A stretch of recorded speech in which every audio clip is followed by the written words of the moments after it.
Hi welcome.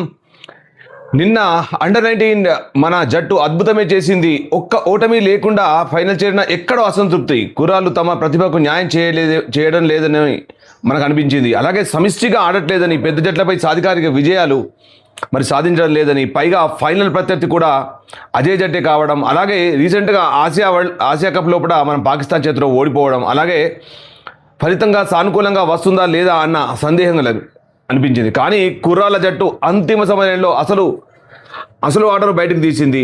Vaibhav Suryavanshi England బౌలింగ్ను తుత్తునీయలు చేశాడు. అలాగే ఇంకా 15 ఏళ్ళు నిండకుండానే అతను ఈ విధమైన ఆట ఆడుతున్నాడు. మరి భవిష్యత్తులో అతను అద్భుతంగా ఆడాలని, ఇండియాకు సేవలు చేయాలని మనం అందరం కూడా ప్రార్థిద్దాం. అలాగే ఆకాశమే హద్దుగా చెలరేగాడు వైభవ్ సూర్యవంశీ. అది ఒక చిన్న రంజీ ట్రోఫీ మ్యాచా లేదా ఒక ప్రాక్టీస్ మ్యాచా? అంటే రంజీ ట్రోఫీలో కూడా టఫ్ ఉంటుంది, బట్ కొంచెం ఫ్రీగా ఆడే అవకాశం ఉంటుంది, వెసులుబాటు ఉంటుంది, ఎన్నో మ్యాచ్లు అవకాశం ఉంటుంది. కానీ ఇక్కడ ఆడేది అంతర్జాతీయ మ్యాచ్. అది కూడా మామూలు జట్టు కాదు, ఇంగ్లాండ్.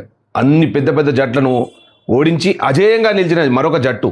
ఆ జట్టుతో ఆడుతున్నప్పుడు మరి మనం చాలా జాగ్రత్తగా ఆడాల్సి ఉంటుంది. కానీ ఇండియా మాత్రం జూలు వదిల్చిన సింహంలా ఒక అద్భుతమైన ఆటను ప్రదర్శించింది, ముఖ్యంగా వైభవ్ సూర్యవంశీ. అలాగే కెప్టెన్ కూడా ఏం తక్కువ లేదు, కెప్టెన్ కూడా అద్భుతంగా ఆడాడు. కేరళలో పుట్టి హైదరాబాద్కి ఆడుతున్న ఆరోన్ జార్జ్ 2 సెంచరీలు చేశాడు ఈ టోర్నమెంట్లో. కానీ ఈ మ్యాచ్లో ఫెయిల్ అయ్యాడు. కానీ దాన్ని మాత్రం వైభవ్ సూర్యవంశీ పక్కన పెట్టి 80 బాల్స్లో 175 runs, 15 4s 15 6s.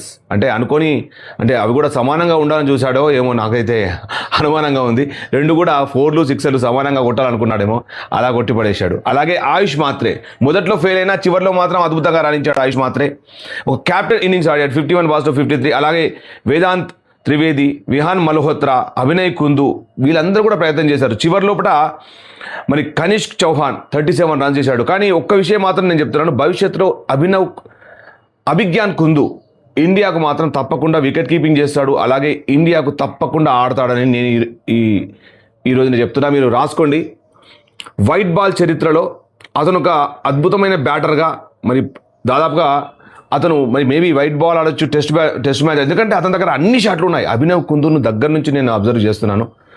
Such a lovely talented youngster. అంటే వైభవ్ సూర్యవంశీ వీళ్ళందరూ ఎవరు తక్కువ కాదు. కానీ అతని గురించి మాత్రం నేను తప్పకుండా చెప్తాను, అతను ఇదే పంతాను కొనసాగిస్తే అతను మరో పంత్ కంటే ఎక్కువగా అతను ఇండియాకు సేవలు అందించే అవకాశం ఉంది. ముఖ్యంగా 3 ఫార్మాట్లో కూడా అందించగలే ఏకైక నైపుణ్యం ఉన్న బ్యాటర్గా కనిపించాడు. వికెట్ కీపర్ కూడా అద్భుతంగా చేశాడు. అతని ఆట మాత్రం అద్భుతంగా ఉంది. సో ఈ అండర్ 19 వరల్డ్ కప్ మాత్రం